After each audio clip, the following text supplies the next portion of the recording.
Welcome welcome to my channel Virat study express. आज हम इस वीडियो में एनालिटिकल स्कूल से रिलेटेड बात करेंगे। बिना टाइम वेस्ट किए हम स्टार्ट करते हैं। एनालिटिकल स्कूल क्या होता है, इसमें क्या मतलब मेन पॉइंट्स रहे हैं। इसको इम्पेरेटिव स्कूल भी बोलते हैं और पॉजिटिविज़म भी बोलते हैं। The analytical school is positive in it approach to the legal problems in society. Analytical school का जो अप्रोच है, एनालिटिकल स्कूल में जितने भी जूरिस्ट हैं उनका जो अप्रोच है वो पॉजिटिव है कि इसके प्रति सोसाइटी में जो लीगल प्रॉब्लम्स हैं उनके प्रति जो है पॉजिटिव दृष्टिकोण रहा है। अप्रोच हेयर मीन्स दृष्टिकोण, ठीक है। तो उनका जो नज़रिया रहा है, जो दृष्टिकोण है वो पॉजिटिव है। It concentrate on thing as they are not as they ought to be. अब पॉजिटिव का यहाँ मतलब समझिएगा आप, यहाँ पर पॉजिटिव वर्ड इसलिए यूज़ किया गया है कि वो ये कहते हैं, जितने भी जूरिस्ट यहाँ पर हैं उनका जो कंसंट्रेशन है वो इस चीज़ पर है कि जो लॉ है या कुछ भी है वो मतलब उसी चीज़ पर कंसंट्रेट कर रहे हैं जो एट प्रेजेंट है, जो प्रेजेंट से डील करता है। Analytical school means as they are what the law is, not as they ought to be, not as what the law is ought to be. Okay, यानी ये प्रेजेंट से deal करता है, इसको पास्ट से कोई लेना देना नहीं है, फ्यूचर से कोई लेना देना नहीं है, ठीक है। Main concern of the positivist is law that is actually found. वही बात दोबारा से आई है कि पॉजिटिव का जो मेन कंसर्न है वो ये है कि law what is actually found. Okay, most important legal sources are legislation, judicial precedent, and customary law. Motto of analytical school is ubi civitas ibi lex. Where there is a state, there will not be anarchy. जहाँ पर state होगा वहाँ पर anarchy नहीं होगी। जो analytical school के proponents हैं, मेन प्रोपोनेंट्स, मुख्य समर्थक, ठीक है, इस स्कूल के मुख्य समर्थक कौन हैं? Bentham, Austin, Salmond, Holland, Hart, Exton. Jeremy Bentham की बात करेंगे हम इस वीडियो में। तो जर्मी बैंथम का जो टाइम पीरियड है, जो ड्यूरेशन है वो ये 1748 से लेकर 1832 तक है। तो ये ड्यूरेशन याद कर लीजिएगा, कई बार प्रीलिम्स के क्वेश्चंस में आ जाता है या आपके किसी भी कॉम्पिटिटिव एग्ज़ाम में आ जाएगा, पूछ लेंगे वो। Bentham concept of law. तो अब हम पढ़ेंगे कि बैंथम का लॉ कंसेप्ट, लॉ का जो कंसेप्ट है उसके बारे में क्या व्यूज़ रहे हैं, वो किस तरह से लॉ को लेकर चलते हैं, क्या सोचते हैं लॉ को लेकर। तो बैंथम को फाउंडर ऑफ पॉजिटिविज़म बोला गया है। Next point, should be considered the father of analytical positivism. अब इस लाइन को ध्यान से पढ़िएगा, should be considered the father of analytical positive, यानी कंसिडर करना चाहिए फादर ऑफ एनालिटिकल पॉजिटिविज़म। क्यों करना चाहिए consider? Not Austin has it is commonly believed. मतलब ये कह रहे हैं कि फादर जो है एनालिटिकल पॉजिटिविज़म का, जो फादर है वो जर्मी बैंथम को कंसिडर करना चाहिए, ऑस्टिन को नहीं। जबकि ऑस्टिन को फादर माना गया है एनालिटिकल पॉजिटिविज़म का आम तौर पर, मतलब लोगों का आम तौर पर जो है ऑस्टिन को फादर मानते हैं। ऐसा क्यों है? जबकि ऑस्टिन इनफैक्ट वास्तव में रियलिटी में ऑस्टिन ऑव्स मच टू बैंथम, जबकि ऑस्टिन खुद बैंथम के शुक्रगुजार है, थैंकफुल है। क्योंकि मेन वजह क्या है कि जो जर्मी बैंथम ने बुक लिखी थी, उस बुक का नाम था the limits of jurisprudence defined. ये बुक जो है लिखी तो गई थी 1782 में, जर्मी बैंथम ने लिखती थी ये 1782 में, लेकिन ये पब्लिश 1945 में हुई। कहने का मतलब ये है कि आमतौर पर ऑस्टिन को फादर माना गया है, जबकि मानना जर्मी बैंथम को चाहिए। बस वजह ये रही है कि जर्मी बैंथम का जो वर्क है, जो काम है, जो भी उन्होंने लिखा है वो लेट अपीयर हुआ है पब्लिक के सामने। वो पब्लिक के सामने पब्लिश जो है वो बहुत लेट हुआ है, अपीयर बहुत लेट हुआ है। और जो ऑस्टिन का जो काम था, जो वर्क था, वो जल्दी अपीयर हुआ है बजाय जर्मी बैंथम के, ठीक है। इस वजह से जो है आम तौर पर ऑस्टिन को फादर माना जाता है, जबकि मानना चाहिए किसको, जेरेमी बेंथम को। Next point, he was a champion of codified law legislation. वो जेरेमी बेंथम जो हैं वो लेजिस्लेशन के चैम्पियन रहे हैं, मींस वो मुख्य समर्थक रहे हैं। वो लेजिस्लेशन का फेवर करते हैं, कॉडिफाइड लॉ का फेवर करते हैं। वो चाहते हैं कि संहिताबद्ध कानून हो। ओके, वो क्या चाहते थे कि संहिताबद्ध कानून हो। वो लेजिस्लेशन का फेवर करते हैं और कंडेम्ड जजमेंट लॉज का वो बहिष्कार करते थे, विरोध करते थे, कस्टम्स का विरोध करते थे। फेवर किसका करते थे वो, कॉडिफाइड लॉज का, लेजिस्लेशन का। और कंडेम्ड यानी अगेंस्ट किसके थे, जजमेंट लॉज के और कस्टम्स के। According to pattern, Bentham's work was intended to provide the indispensable introduction of a civil code. According to Patton, Bentham's work was intended to provide the indispensable introduction of a civil code. यानी जो pattern एक jurist हैं उनके अनुसार Bentham work was intended, Bentham का जो काम है वो यही शो करता है, यही इंटेंशन बतलाता है कि जो उनका मतलब काम है वो यही शो करता है कि सिविल कोड का इंट्रोडक्शन होना ज़रूरी है। ठीक है, यानी एक संहिताबद्ध कानून बहुत ज़रूरी है, उसका इंट्रोडक्शन वो कराना चाहते थे। उनके काम से यही इंटेंशन उनका निकल कर आता है। नेक्स्ट है, Bentham distinguish between expositorial jurisprudence between censorial jurisprudence. ठीक है, बेंथम किस में डिस्टिंग्विश करते हैं, expositorial jurisprudence and sensorial jurisprudence. Expositorial jurisprudence indicate what the law is. क्या बताते हैं ये कि what the law is, यानी ये प्रेजेंट से डील करते हैं। Okay, and sensorial jurisprudence what the law ought to be, यानी लॉ को ऐसा होना चाहिए या ऐसा होना चाहिए था। ये मतलब पास्ट और फ्यूचर से, ये प्रेजेंट से डील नहीं करते। एक्सपोजिटोरियल jurisprudence प्रेजेंट से डील करते हैं। ठीक है, जो रियलिटी है, जो एट प्रेजेंट है, उससे डील करते हैं। सेंसोरियल जूरिस्प्रूडेंस जो है वो फ्यूचर से या ये आप कह सकते हैं कि पास्ट से डील करते हैं। Okay, next, his concept of law is imperative one. उनका जो लॉ का कंसेप्ट था वो इम्पेरेटिव था। ओके, आवश्यक था, पॉजिटिव था। ओके, उनकी जो डेफिनेशन है लॉ के, उन्होंने जो डेफिनेशन दी है वो ये है कि law is an assemblage of sign of volition conceived or adopted by sovereign in a state. कानून संकेतों, इच्छा शक्ति का एक समूह है। ठीक है, यानी law is an assemblage of sign of violation, जिसे राज्य में सॉवरेन द्वारा कल्पित किया गया है या अपनाया गया। ठीक है, जिसे राज्य में सॉवरेन द्वारा अडॉप्ट किया गया है, कंसीव्ड किया गया है, वो law. Okay, which supporting the economic principle of laissez faire. ये ध्यान से पढ़िएगा कि जो बेंथम फेयर हैं वो किस प्रिंसिपल का, इकोनॉमिक प्रिंसिपल का सपोर्ट करते थे। वो economic principle of laissez faire का सपोर्ट करते थे, वो फेवर करते थे इस economic principle of laissez faire का। अब लेसर फेयर का मीन्स यहाँ पर है अहस्तक्षेप, यानी नॉन इंटरफेरेंस। ठीक है, क्या है इनका, अहस्तक्षेप के आर्थिक सिद्धांत का समर्थन करते थे वो।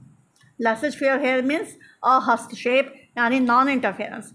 उनके अकॉर्डिंग क्या था कि minimum interference of state in the economic activities of an individual. वो ये कहते हैं कि इंडिविजुअली जो है एक पर्सन के इकोनॉमिक एक्टिविटीज़ में स्टेट का मिनिमम इंटरफेरेंस होना चाहिए। कहने का मतलब ये कि एक व्यक्ति के इकोनॉमिक एक्टिविटीज़ में स्टेट का मिनिमम इंटरफेरेंस होना चाहिए। और साथ के साथ वो एक प्रिंसिपल और प्रोपाउंड करते हैं जिसको प्रिंसिपल ऑफ यूटिलिटेरियन कहा जाता है। ओके, ये मेन याद रखिएगा कि economic principle of laissez faire. Next principle क्या है उन्होंने जो प्रोपाउंड किया है वो प्रिंसिपल ऑफ यूटिलिटेरियन है।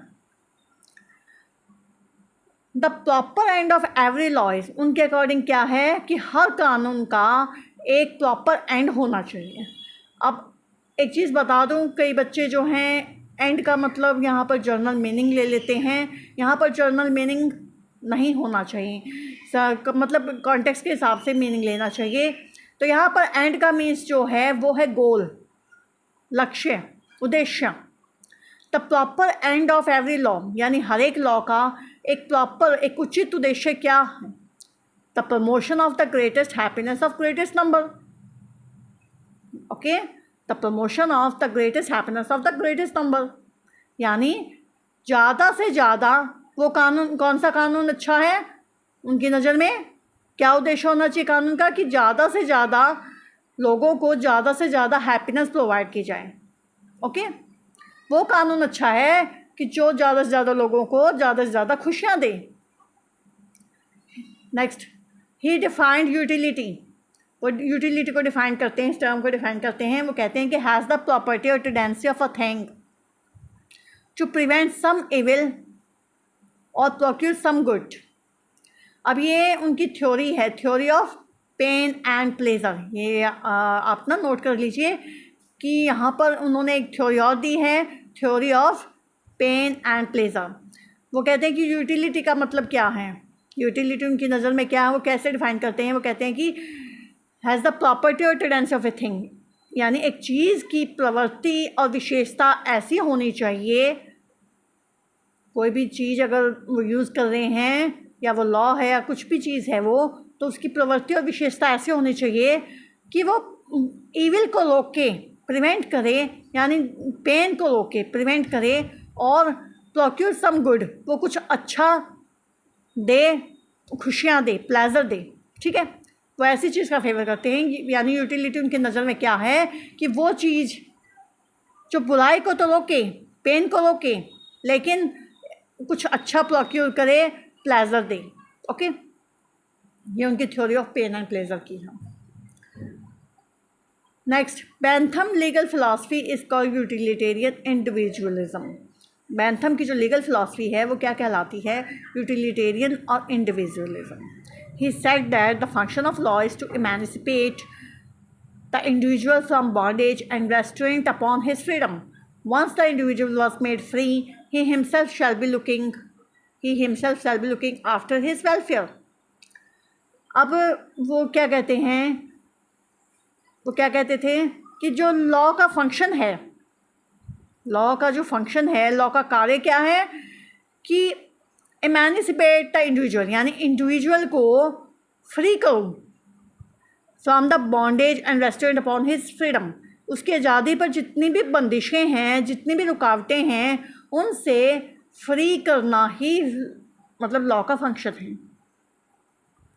यानी एक व्यक्ति की आज़ादी पर जितनी भी बंदिशें हैं, जितनी भी रुकावटें हैं, उनको हटाइए, उनको रिमूव कीजिए, उस इंडिविजुअल को फ्री कीजिए। Once the individual was made free, he himself shall be looking after his welfare. अगर एक बार अगर एक व्यक्ति फ्री हो गया तो अपनी देखभाल, अपना वेलफेयर खुद देख लेगा, अच्छा भला बुरा वो खुद देख लेगा अपना। कानून का जो लॉ का जो फंक्शन है वो ये है कि एक व्यक्ति को उसकी आज़ादी पर कोई बंदिशें नहीं होनी चाहिए, एक व्यक्ति की आज़ादी पर कोई बंदिशें नहीं होनी चाहिए, कानून को कोई बंदिशें नहीं लगानी चाहिए। कानून का, लॉ का जो फंक्शन है वो ये है कि उसको फ्री कर दो, उसकी सारी रुकावटें हटा दो, उस पर जो बंदिशें हैं वो हटा दो। अगर एक बार व्यक्ति फ्री हो गया, एक बार इंडिविजुअल जो है फ्री हो गया, तो वो खुद देख लेगा अपनी वेलफेयर कि उसके लिए क्या अच्छा है, क्या बुरा है। According to him the function of law must be to meet this end. उनके हिसाब से लॉ का जो फंक्शन है उसको यही गोल पूरे करने चाहिए, ये एम्स होने चाहिए, ये एंड्स होने चाहिए उस लॉ के। वो क्या होने चाहिए? To provide subsistence, to provide subsistence यानी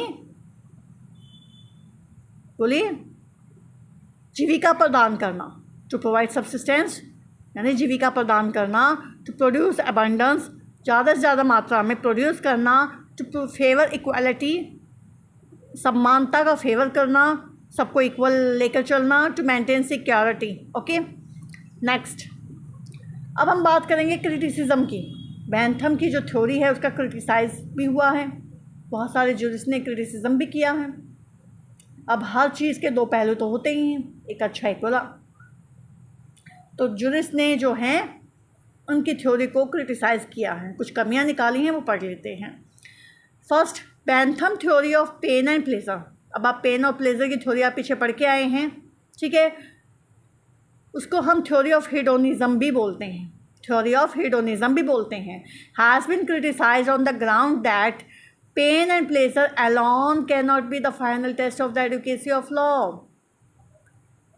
कि जो बेंथम की थ्योरी है पेन और प्लेजर वाली, उसको इस आधार पर क्रिटिसाइज किया गया है कि लॉ की एडुकेसी चेक करने के लिए पेन और प्लेजर का टेस्ट, वो थ्योरी जो है फाइनल टेस्ट नहीं हो सकती।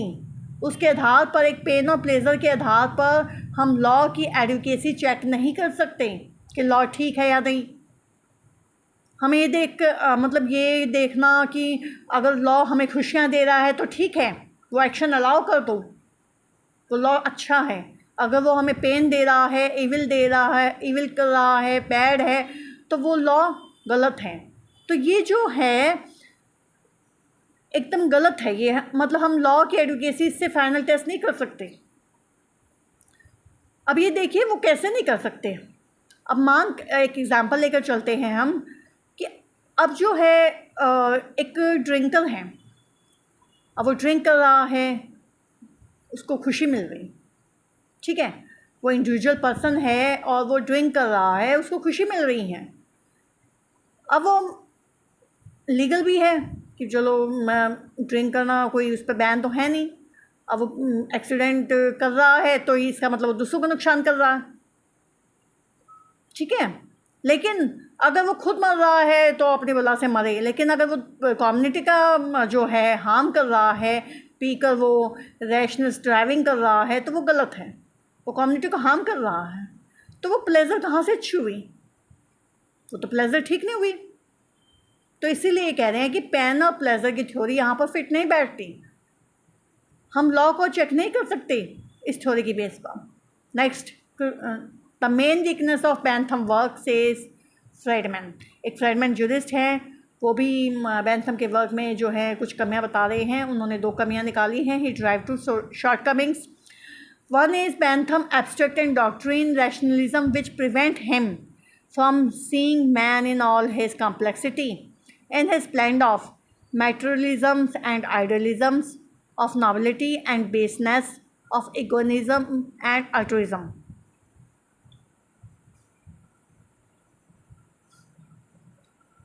तो ये कहते हैं कि यहाँ पर बेंथम का जो एब्स्ट्रैक्ट है या जो उनकी डॉक्ट्रिन है, वो उन्हें उनका मतलब जो उनके माइंड में चल रहा है वो मतलब यूटिलिटेरियन और मैटरलिज्म, जो उपभोक्तावाद है या आदर्शवाद है, नॉबिलिटी अच्छाई, मतलब ऊंच आप कह सकते हैं ऊंचता या अच्छाई, बेसनेस नीचता, इगोनिज्म अहंकार, अल्ट्रुइज्म तबका। तो इन चीज़ों में उलझ कर रह गए हैं।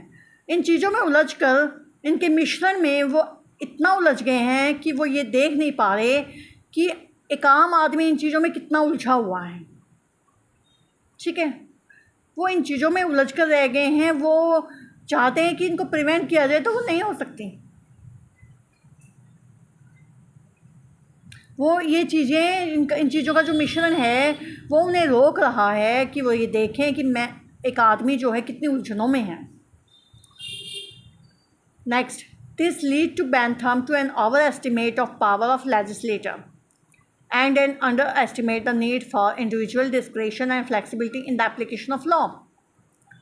जो बेंथम हैं वो लेजिस्लेटर की पावर को ओवर एस्टिमेट करते हैं। वो लेजिस्लेटर को सुप्रीम मानकर चलते हैं और जो हैं इंडिविजुअल की नीड्स को वो अंडर एस्टिमेट करते हैं जब लॉ का एप्लीकेशन होता है। Next, second fundamental weakness stem from Bentham's failure to develop clearly his own conception of balance between individual interest and community interest. अब ये तो मैं पहले बता चुकी हूँ, आपको एक एग्जांपल भी दे चुकी हूँ एक ड्रिंकर का, वो यहाँ पर भी अप्लाई होता है कि जो बेंथम है वो इंडिविजुअल इंटरेस्ट और कम्युनिटी इंटरेस्ट में अपने ही कंसेप्ट को बैलेंस करने में नाकामयाब हैं, फेल हैं। वो नहीं कर पा रहे एक इंडिविजुअल इंटरेस्ट और कम्युनिटी इंटरेस्ट में बैलेंस। वो सिर्फ और सिर्फ इंडिविजुअल को लेकर चल रहे हैं, वो कम्युनिटी की सोच ही नहीं रही। वो सिर्फ और सिर्फ इंडिविजुअल को लेकर चल रहे हैं, कम्युनिटी की नहीं सोच रहे। वो पेन एंड प्लेजर की थ्योरी तो उन्होंने दे दी, लेकिन सिर्फ इंडिविजुअल के लिए, कम्युनिटी के लिए उन्होंने सोचा ही नहीं। वो बैलेंस ही नहीं कर पाया अपने कंसेप्ट को। Next, Bentham on one hand emphasizes the analysis of law, but on the other hand proposed the end also that law should pursue. Bentham एक तरफ तो लॉ की एनालिसिस पर जोर दे रहे हैं, दूसरी तरफ वो मतलब उन्होंने एक गोल भी प्रपोज कर दिया है कि लॉ को इसे परस्यू करना चाहिए, इसका अनुसरण करना चाहिए, इसको फॉलो करना चाहिए। After Bentham these two sides were not taken together. Bentham के बाद ये दोनों साइड्स इकट्ठी नहीं चल सकी, एक साथ नहीं चल सकी। ये दोनों साइड से एक लाइन पर नहीं चल सकी, यानी बेंथम की लाइन पर नहीं चल सकी। बेंथम तो चाहते थे कि एनालिसिस ऑफ लॉ भी हो और जो उन्होंने एंड्स दिए थे लॉ उसको परस्यू भी करें, उस गोल को पूरा भी करें। Some took only analysis and they had nothing to do with the end of the law. तो कुछ ने एनालिसिस किया और वो लॉ के एंड्स के साथ कुछ नहीं कर पाए। जो प्रपोज लॉ थे, जिनको लॉ को फॉलो करना चाहिए था, परस्यू करना चाहिए था, उनके साथ वो कुछ नहीं कर पाए। Other concentrated only on the end of the law and ignored analysis. जो दूसरे जूरिस्ट थे उन्होंने सिर्फ इसी एंड के लिए, लॉ के एंड के लिए ही काम किया, उन्होंने एनालिसिस को इग्नोर कर दिया। एक comprehensive approach on the line of Bentham could not be made. तो एक जो है बेंथम की तर्ज पर एक व्यापक दृष्टिकोण नहीं बनना जा सका। बेंथम ने जो लाइन दी थी कि दोनों फॉलो कीजिए, उस पर एक कॉम्प्रिहेंसिव अप्रोच नहीं बन सका, एक व्यापक दृष्टिकोण नहीं बन सका। According to Bentham, the aim of legislation was only to remove shackles from the individual freedom and provide him opportunity for his self progress. Bentham के अनुसार क्या है कि लेजिस्लेशन का एम है कि इंडिविजुअल की फ्रीडम से जितनी भी अड़चने हैं वो हटाएं।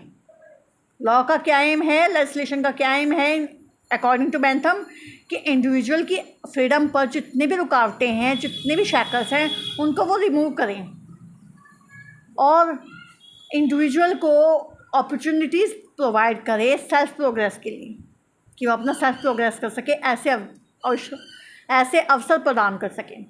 But the legislation in later time was use to restrict the individual freedom in economic matter. But क्या हुआ, बाद में लेजिस्लेशन जो है उसने इंडिविजुअल फ्रीडम, इकोनॉमिक्स मैटर्स में इंडिविजुअल फ्रीडम्स को रेस्ट्रिक्ट कर दिया, यानी इंडिविजुअल की जो फ्रीडम थी वो इकोनॉमिक मैटर्स में रेस्ट्रिक्ट कर दी, बंदिशें लगा दी इकोनॉमिक मैटर्स में इंडिविजुअल की फ्रीडम में। जबकि बेंथम तो प्रिंसिपल ऑफ लेसेज फेयर को फॉलो करते, economic principle of laces fair को, कि मिनिमम इंटरफेरेंस होना चाहिए इंडिविजुअल की इकोनॉमिक एक्टिविटीज़ में स्टेट का, लेकिन बाद में इस चीज़ को फॉलो नहीं किया गया। All consideration of justice and morality disappear from this approach.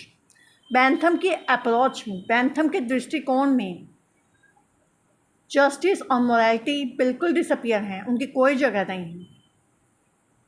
Okay, Bentham तो प्रेजेंट में देखते हैं, लेजिस्लेशन को मानते हैं, वो नेचुरल चीज़ों को नहीं मानते, वो नेचर को फॉलो नहीं करते। मोरालिटी की और जस्टिस की उनकी अप्रोच में कोई जगह नहीं है, वो डिसअपीयर। बेंथम इन्फ्लुएंस के बारे में जानते हैं। Whatever may be the shortcomings of Bentham theory, Jeremy Bentham heralded a new era of legal reforms in England. भले ही कितनी ही कमियां क्यों ना हो बेंथम की थ्योरी में, कितने ही शॉर्टकमिंग्स क्यों ना हो, जर्मी बेंथम ने न्यू एरा, यहाँ पर नया युग, हेराल्ड स्थापित करना, स्टेबलाइज करना, लीगल रिफॉर्म, कानूनी सुधारों में, इंग्लैंड में कानूनी सुधार में जर्मी बेंथम ने एक नया युग स्थापित किया। यानी जर्मी बेंथम ने इंग्लैंड में कानूनी सुधार करके एक नया युग, एक न्यू एरा हेराल्ड किया, स्टेबलाइज किया। Legislation has become the most important method of law making in modern time. जिस लेजिस्लेशन को बेंथम फॉलो करते थे, ठीक है, वो आज के टाइम में, मॉडर्न टाइम में जो है एक इम्पॉर्टेंट मेथड बन गया लॉ मेकिंग का। In the field of jurisprudence, his definition of law and analysis of legal term inspired many jurists who improved upon it and laid down the foundation of new school. jurisprudence की field में, यानी विधि शास्त्र के क्षेत्र में, उनकी जो law की डेफिनेशंस थी, उन्होंने लीगल टर्म्स को जो एनालाइज किया था, वो बहुत सारे जूरिस्ट को इंस्पायर किया।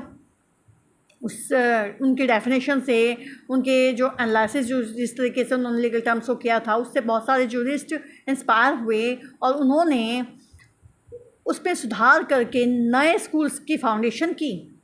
ओके, नए स्कूलों की नींव डाली। अब हम इस बेंथम थ्योरी से रिलेटेड कुछ MCQs करते हैं जो कॉम्पिटिटिव एग्ज़ाम्स में और प्रीलिम्स में पूछे जाते हैं। इससे आपका कंसेप्ट और भी क्लियर हो जाएगा, पता चल जाएगा आपको। एक चीज़ और बता दूं मैं आपको पहले कि जो मैंने जो भी हाईलाइट किए हैं उनको आप शॉर्ट नोट्स के रूप में लिख सकते हैं।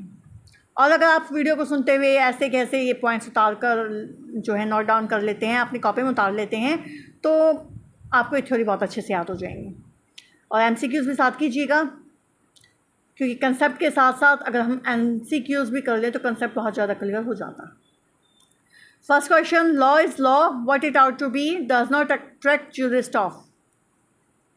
अब हम यहाँ बात कर चुके हैं बेंथम थ्योरी में। अब इस लाइन को थोड़ा ध्यान से पढ़िए। इट डज नॉट अट्रैक्ट पूछ रहा है, does not attract jurist of. Law is law, what it ought to be, यानी लॉ लॉ है, वो क्या होना चाहिए। अब एनालिटिकल स्कूल तो ये कहता है कि what it ought not to be. Okay, तो यहाँ पे एनालिटिकल स्कूल तो इसको फॉलो करता ही नहीं। ठीक है, next, theory of utilitarian individualism was propounded bye. अब ये यूटिलिटेरियन इंडिविजुअलिज्म की थ्योरी किसके द्वारा प्रोपाउंड की गई, ये तो बेंथम ही है। Founder of analytical school Bentham, founder of analytical school. Okay, doctrine of hedonism और theory of pain and pleasure has been given by Bentham, who said that the aim of law should be the greatest good of greatest number of people. Bentham. Thank you everyone.